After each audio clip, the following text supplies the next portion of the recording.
Qytetarët që kanë punuar në Irak dhe Afganistan kanë vazhduar edhe sot me protestë në Tetov. Ata kundërshtojnë tatimet që drejtoria e të ardhurave publike u kërkon t'i paguajnë për periudhën sa kanë punuar jashtë vendit, duke theksuar se këto kërkesa janë të jashtëligjshme. Të drejtë të çështjes së tatimit retroaktiv do të vazhdoj.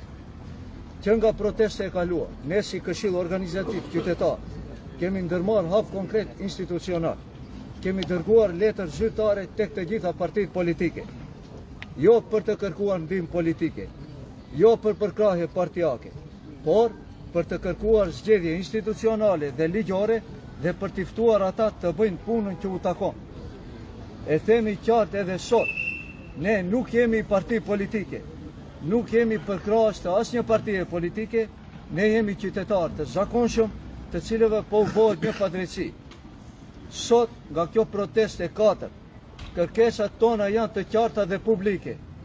Kërkojmë hapjen e një debati publik dhe parlamentar, sepse një çështje që prek mira qytetar nuk mund të zgjidhet me vendime administrative të mbyllura.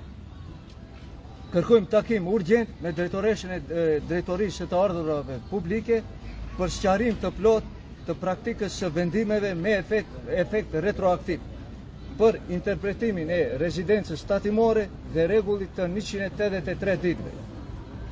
Dhe sot edhe një herë nga këta njerëz të prekur dhe ky vend bëjmë thirrje të hapur për të gjithë liderët politik që ende nuk i janë përgjigjur ftesës sonë. Ejani, uluni me qytetarët, dëgjojeni problemin dhe le ta zgjidhim këtë çështje bashkë në mënyrë institucionale dhe të drejtë. Kjo nuk është betejë politike, kjo është betejë për drejtësi.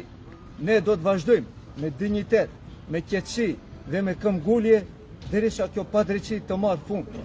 Drejtësia nuk negociohet, drejtësia nuk shtyhet, por drejtësia zbatohet. Ne nuk do të dorëzohemi, ne do të vazhdojmë me protestat tona në mënyrë paqësore dhe në mënyrë më sensibilizuese që t'i kërkojmë drejtat tona. Ne nuk jemi të gatshëm të paguajmë gabimet institucionale. Ne do të vazhdojmë deri në fund me protestat, me mundësitë që i kemi që na ofron vetë, domethënë ligji.